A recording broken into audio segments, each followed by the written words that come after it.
last talk of the day. Yeah, please, Ana Agore, please go ahead. Thank you. I'm very grateful to the organizers as well for the kind invitation. Right, so my talk will be mainly based on a joint work with Guillermo Militaro on some new invariants for Leibniz algebras and also the algebras in particular. To be a bit more precise, we will associate to each Leibniz algebra or the algebra a Hopf algebra which coacts on it in a certain universal way, which I will make precise. The outline of the talk is as follows. I will start with some preliminaries on Hopf algebras, just a very brief introduction to the basics of the theory. If you attended the course by Professor Makluf, then you are already familiar with this part of my talk. Then we will construct the universal coacting Hopf algebra of Leibniz algebra that I was telling you about. And then this construction will be used to approach two well-known problems in Lie and Leibniz algebra theory, namely the classification of gradings on Leibniz algebras and the description of the automorphism group of a given Leibniz or the algebra. Right, first I should mention that we work over a field, so everything from vector spaces to tensor products and so on are over a field. I'm starting with the well-known definition of an associative unital algebra, but rephrased in a way that will allow us to easily introduce coalgebras afterwards. Right, so an algebra is a triple consisting of a vector space and two linear maps, mu and eta, such that the two diagrams on the screen are commutative. The first one expresses the requirement that the multiplication mu is associative, while the second one means that the element eta of 1, which is something in A, is a left and also a right unit for the multiplication. So now we obtain the definition of a coalgebra just by systematically reversing all arrows in the previous definition. So a coalgebra is again a triple consisting of a vector space and two linear maps, delta, which is called the co-multiplication, and epsilon, which is called the co-unit of the coalgebra, such that delta is co-associative by the commutativity of the first diagram and co-unital by the commutativity of the second diagram. Some very easy examples. First, for any set X, we can define a coalgebra structure on the vector space with basis X.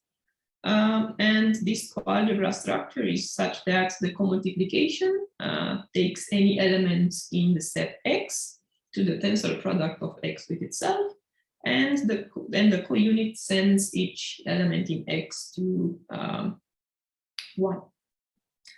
A somehow more elaborated example is, for instance, the polynomials over the base field f in the variables x, y, j, with I and j running from 1 to n. The co-multiplication and co-unit are given by the formulas that you see written on the screen.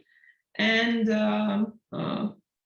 as always, we denote like this the Kroneker's delta. So this is equal to 1 whenever I equals to j and it's 0 otherwise. As you know, there is also an algebra structure on the space of polynomials, and we will see at some point that the two structures are compatible in some sense. Now, we've noticed in the previous example that writing down the co-multiplication of a coalgebra can be sometimes tricky. If X is an element in the coalgebra C, the element delta of X is in the tensor product of the copies of X, and we normally write it down like this as a sum of monomials in the tensor product. Now, in order to get rid of the subscripts, we will write the sum like this. And this is what is called Swidler's notation, and it is very useful for writing long compositions involving the co-multiplication in a compressed way. Now, a bialgebra is a vector space endowed with both an algebra and a coalgebra structure, compatible in the sense that the co-multiplication and the co-unit of the coalgebra structures are algebra morphisms. It can be proved that this is in fact equivalent to the multiplication and the unit of the algebra structure being coalgebra morphisms. I did not tell you what a coalgebra morphism is, but you can figure that out on your own by reversing the arrows in the definition of an algebra morphism. Now, some examples. We already know that any vector space can be made into a coalgebra. Furthermore, if the basis of that vector space is more than a set and comes endowed with a unital monoid structure, so just an associative and unital law, then the vector space becomes a bialgebra with the multiplication extended linearly from the monoid. Similarly, the polynomial algebra, we already know that it has a coalgebra structure, becomes a bialgebra with the usual multiplication of polynomials. Next, in order to define Hopf algebras, we need to introduce one more concept, namely the convolution product. Sorry. So we start with an algebra A and the coalgebra C. The convolution product on the space of linear maps from C to A, it's a bilinear map defined for any such linear maps F and G as the composition between the multiplication on A, the tensor product of the two maps, and the co-multiplication on C. In Swidler's notation, for instance, the convolution product takes this form, where the multiplication on the algebra A is denoted by juxtaposition. In particular, if H is a bialgebra, then the convolution product defines an algebra structure on the space of linear maps between the underlying coalgebra of H and its underlying algebra structure. The identity is given by the composition between the unit and the co-unit of H.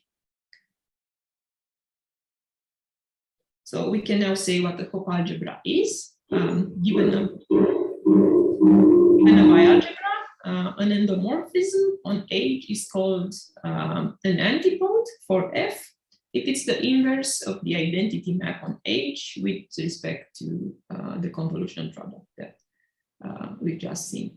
Now, in other words, it satisfies this condition, and a bialgebra having an antipode will be called a Hopf algebra. In Swidler's notation, F is an antipode if it satisfies this condition.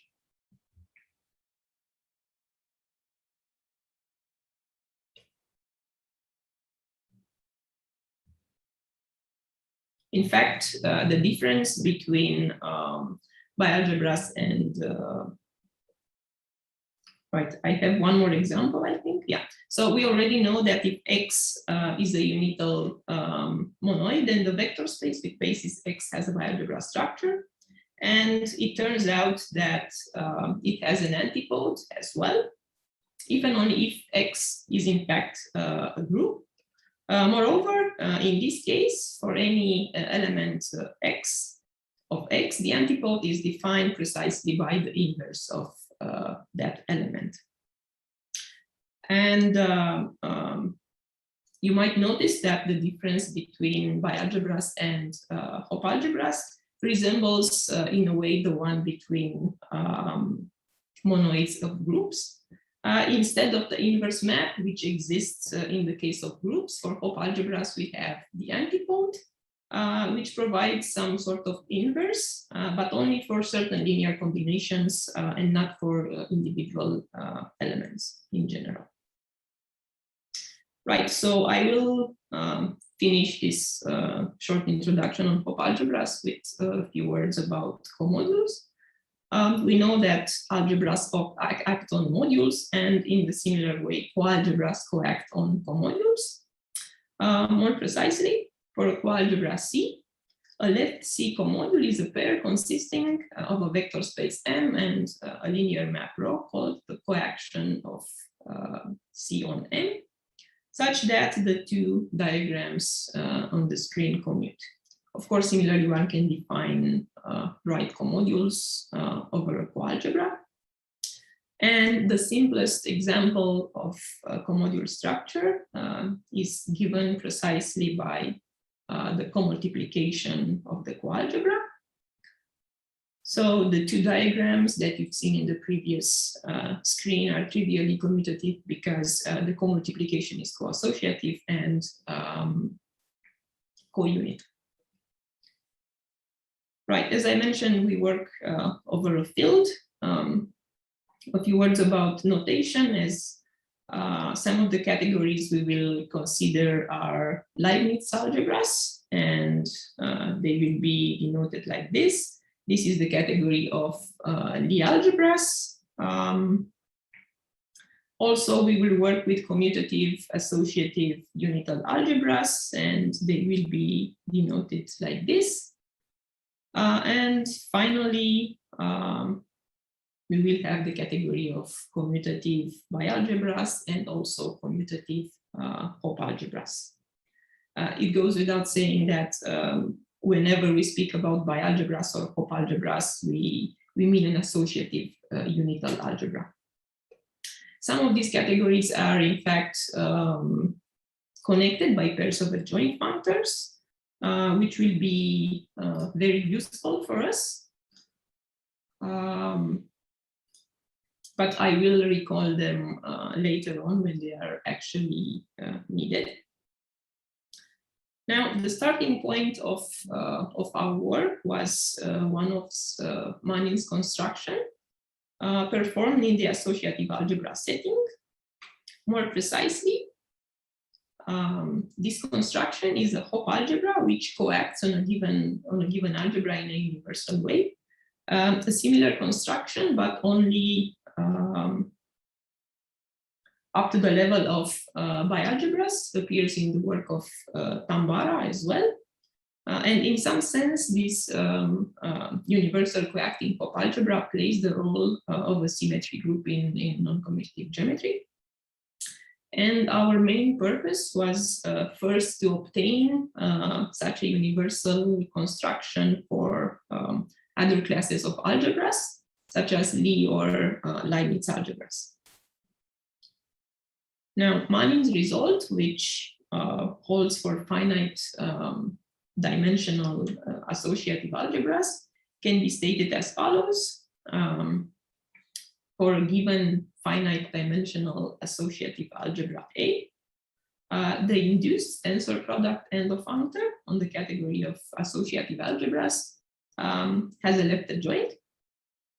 Moreover, it can be proved that this left adjoint applied to the initial algebra A is in fact endowed with a bialgebra structure, and It is an initial object in the category of all bialgebras that coact on A through a comodular algebra structure. It can even be made into a Hopf algebra, but I will show you how this works in the case of Lie and Leibniz algebras. Now, the first step in being able to construct such a universal bialgebra or Hopf algebra for Lie and Leibniz algebras is to find the appropriate functor to replace the tensor product from associative algebras. And it turns out that the proper thing to use in our setting is the current Lie or Leibniz algebra. And I will remind you that if H is a Leibniz algebra and A is a commutative associative algebra, then we can define a Leibniz algebra structure on the tensor product of the underlying vector spaces, as you can see on the screen. The resulting Leibniz algebra is called the current Leibniz algebra. And also, I should point out that all the assumptions that we impose here are in fact necessary. So for instance, if you remove the commutativity of the associative algebra, then you will no longer have a Leibniz algebra structure on the tensor product. Also, the current Leibniz algebra is in fact a functorial construction in the sense that if you fix a Leibniz algebra, then taking the current Leibniz algebra with the commutative algebra gives rise to a functor from the category of commutative algebras to the category of Leibniz algebras, and we will call this the current Leibniz algebra functor. And in this setting, we can prove that for any Leibniz algebra H, the induced current Leibniz algebra functor has a left adjoint, even only if H is finite dimensional. I remind you that this was also the case with Manin's construction, which can only be performed in the finite dimensional case. We obviously have a Lie algebra version of this result. So if you start with a fixed finite dimensional Lie algebra instead, the current Lie algebra functor has a left adjoint as well. And the construction of this left adjoint goes as follows. So H is a n-dimensional Leibniz or the algebra if you prefer. And we choose a basis over the base field F and consider these lambdas to be the structure constants. Also, we denote the second Leibniz algebra by G. There is no finite dimensional assumption on it, but we can still choose a basis indexed by a set. And moreover, for any two elements I and j, in I we can find a finite subset of I such that the Leibniz bracket on G can be written like this.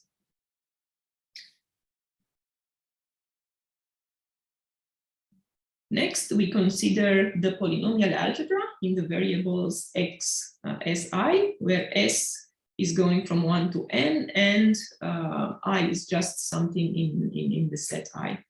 Then we form these polynomials induced by the structure constant of the two Leibniz algebras H and G.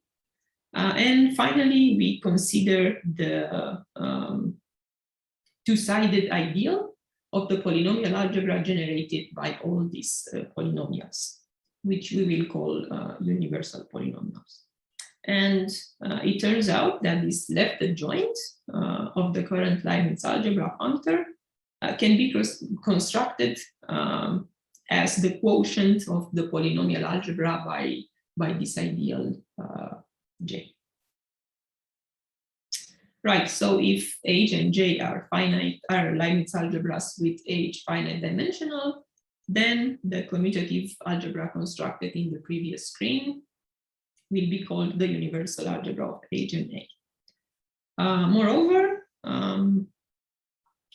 if the two Leibniz algebras coincide. We denote this universal algebra simply by A of H.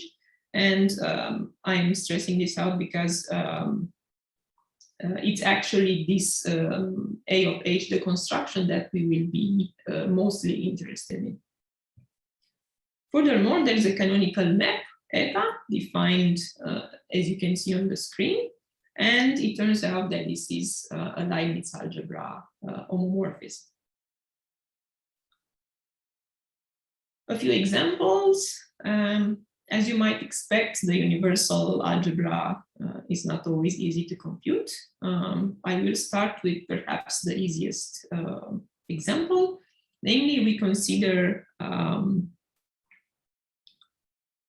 H and J to be both abelian Leibniz algebras. This means that all brackets are 0, and of course all structure constants are 0. Therefore, our ideal J it's also 0, and obviously the corresponding universal algebra is just the polynomial algebra. Another example, this time we take H and n-dimensional Leibniz algebra together with these lambdas as its structure quotient, structure constants.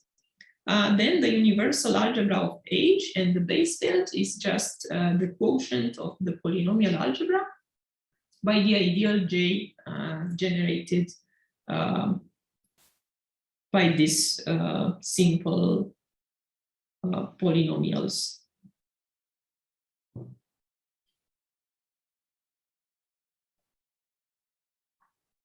Now, if we want to switch places, switch the places of the algebras in the previous example, so take the base field F as the finite dimensional Leibniz algebra and an arbitrary Leibniz algebra G, then the corresponding universal algebra turns out to be the symmetric algebra of the quotient of G by its derived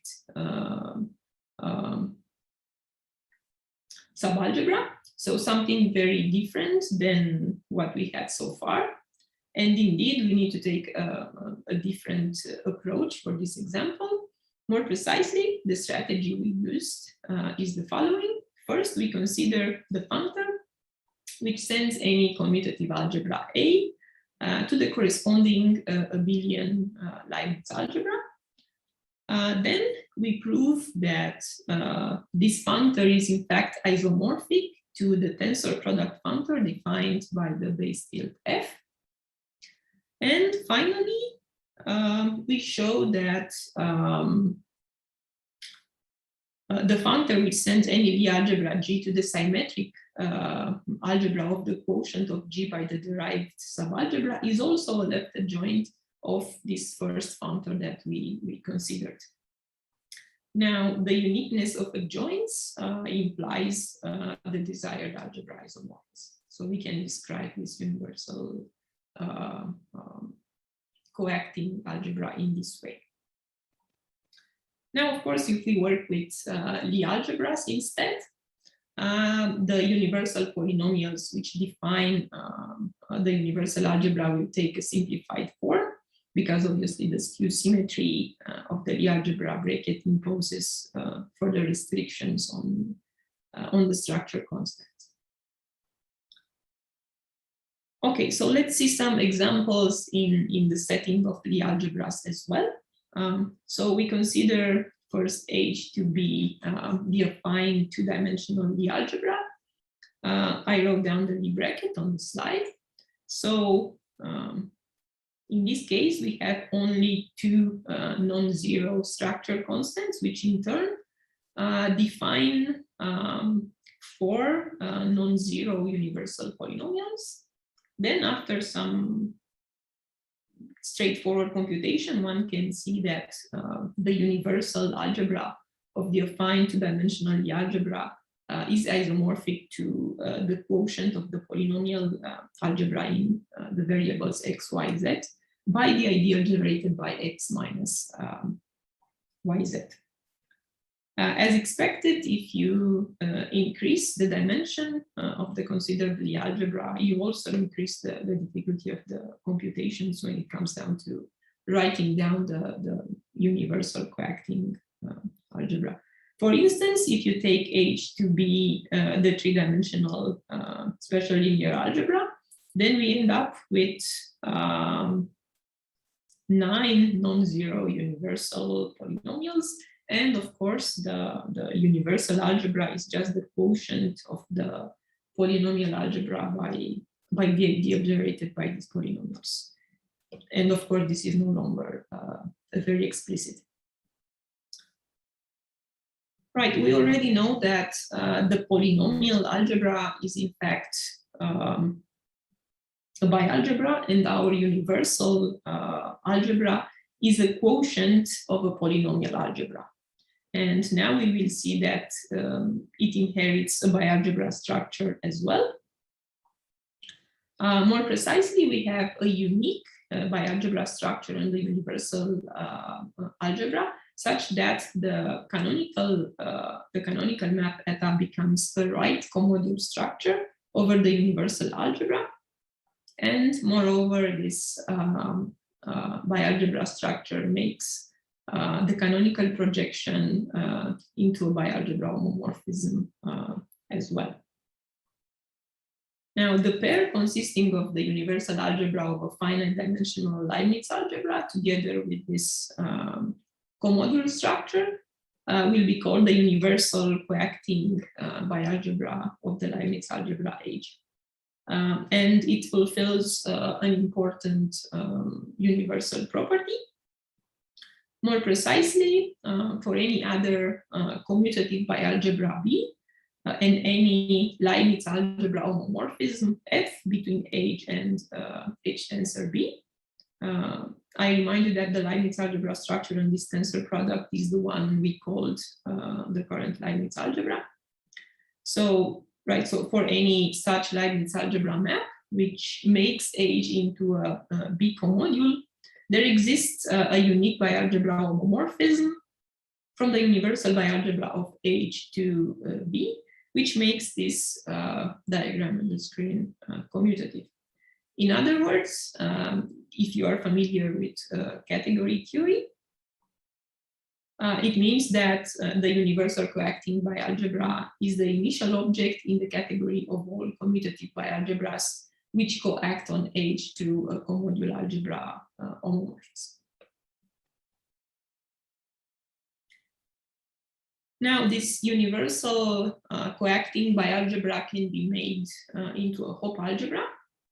And in order to do that, we will use the classical result in Hopf algebra theory, which I will recall. So the forgetful functor from the category of commutative Hopf algebras to the category of commutative bialgebras. So practically the functor which forgets about the antipode has a left adjoint, which we denote by L, and is called the free commutative Hopf algebra functor. You can find this result and as well as other important classical facts about Hopf algebras in Swittler's famous book. And also we will denote the unit of this adjunction by alpha. Now, using this left adjoint from the previous screen, we can define the universal coacting Hopf algebra of a Leibniz algebra. More precisely, this will be the pair consisting of the Hopf algebra constructed by applying the left adjoint L from the previous screen to the universal coacting bialgebra. And the commodule structure is defined by composing the commodule structure which comes with the universal bialgebra by the unit of the aforementioned adjunction, the one that we denoted by now, this pair fulfills the following universal property, which shows that it is the initial object in the category of all commutative Hopf algebras that coact on the Leibniz algebra H to a Leibniz homomorphism. More precisely, for any other commutative Hopf algebra H and any Leibniz algebra homomorphism F, which makes H into capital H commodule, there exists a unique Hopf algebra homomorphism from this universal Hopf algebra of H to capital H, which makes the diagram commutative. As I mentioned in the beginning, this universal coacting bialgebra is linked with two important open problems in Lie and Leibniz algebra theory. More precisely, these constructions can be used in order to describe the automorphism group of a given Leibniz algebra, as well as the isomorphism classes of all G-gradings on a Leibniz algebra for a given abelian group G. Now, before stating the main results I mentioned, I need to recall some more concepts from Hopf algebra theory. First, given a bialgebra, the group-like elements of H are defined as those elements of G for which of H for which the co-multiplication equals the same element tensor itself, and the co-unit maps that element to 1. And this is in fact a monoid with respect to the multiplication of the bialgebra H. We will also need the finite dual of a bialgebra H, which is defined as the set of maps in the dual of the underlying vector space of H, for which there exists some ideal of H with finite codimension such that F on that ideal is 0. Right, we can now state our first application.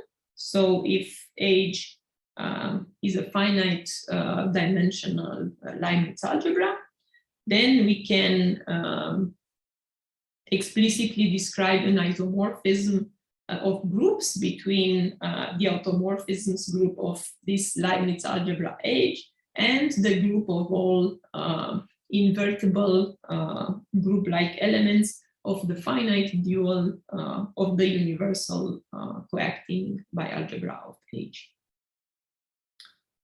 Next, we look at gradings of Lie algebras by abelian groups. This is our second application. So I included one of the most important references on the subject, and I will just very briefly recall what a grading is in this context. So G is an abelian group and H is a Leibniz algebra. Then a G grading on H is a vector space decomposition.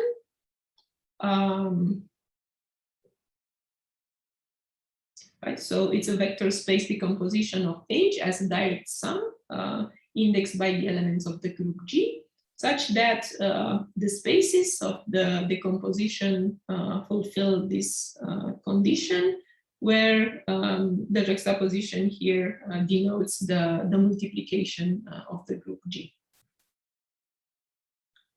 And our first result regarding gradings states that for an abelian group, G and the finite dimensional Leibniz algebra H, we have a bijection between the set of all G gradings on H and the set of all bialgebra homomorphisms between the universal coacting bialgebra of H and the set of all bialgebra morphisms and the group algebra of G. Furthermore, this bijection is such that the components of a G grading on H associated with the bialgebra morphism theta can be recovered as the elements of H which fulfill this condition.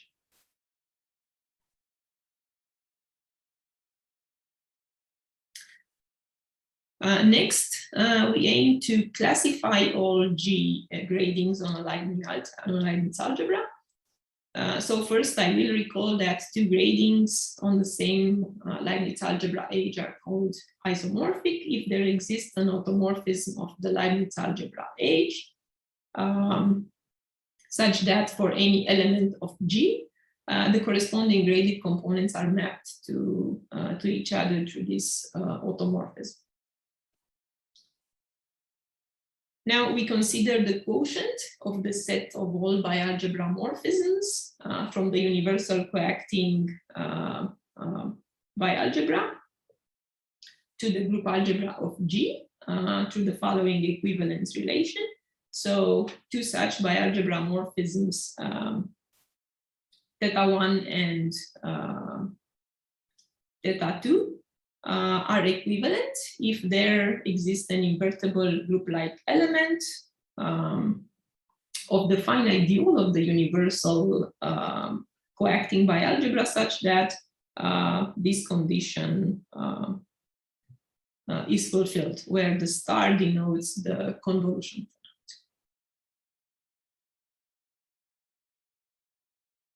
Right, so we can now state our result, which classifies all G-gradings on H. So explicitly for an abelian group G and the finite dimensional Leibniz algebra H, the set of isomorphism classes of all G-gradings on H is in bijection with the quotient of the set of all bialgebra morphisms from the universal coacting bialgebra of H to the group algebra of G, as we defined it in the previous screen. Right, so I will end my talk with some observations on future developments of this work. So we've seen so far that we can construct this universal coacting bialgebra for associative algebras. This was the work of Manin and Tambara, and now also for Leibniz and in particular Lie algebras.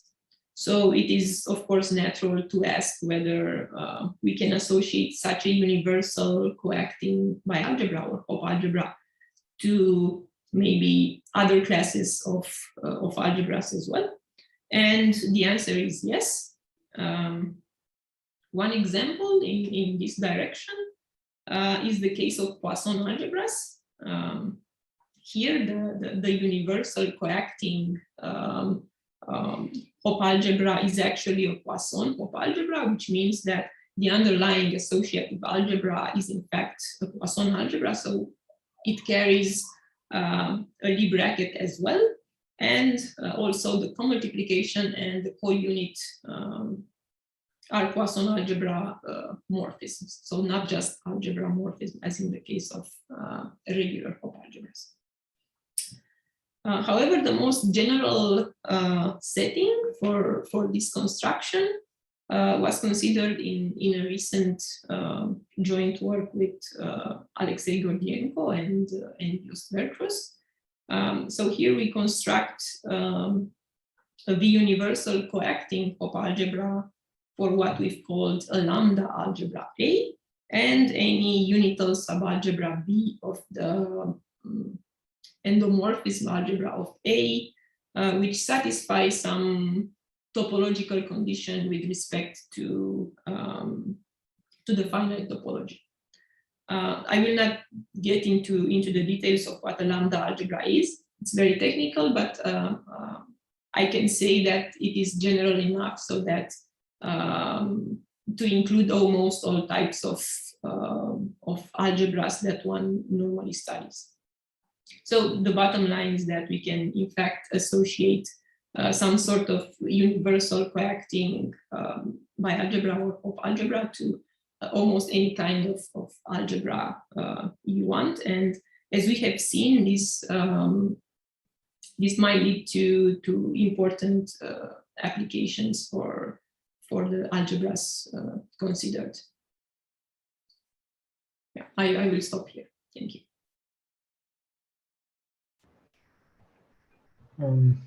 Thank you, Professor Agore.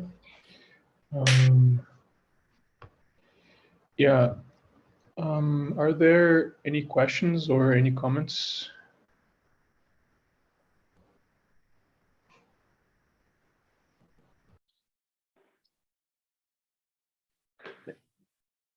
Maybe I have a question or comment, if nobody else does before me. So if I understand right, this is all about co-modules, not modules. So there's no link to the bi-modules I was talking about, and no link to the universal enveloping algebra in the sense of Lode-Pirashvili, I suppose. No, not in that way. So in this talk, I only mentioned universal coacting Hopf algebras, but in fact, you can construct universal acting Hopf algebras as well. But it is not related to the universal enveloping algebra, at least not in any obvious way. There's all sorts of dualities between the two constructions, the universal acting and the universal coacting Hopf algebras. I see. And so because I was asking this question because I was thinking quite some time now on the question whether the tensor product of two bimodules over a Leibniz algebra is again bimodule. Yeah, and so there a Hopf structure would be welcome. Yeah, that would be key indeed, that the co-multiplication should play a role, I guess. Yeah, but okay. Thank you very much for your nicely.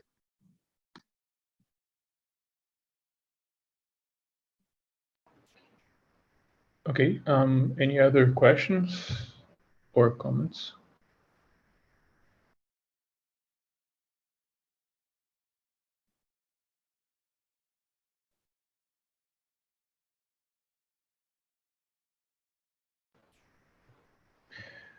Okay, looks like there's nothing. No more questions, so let us thank Professor Agore again.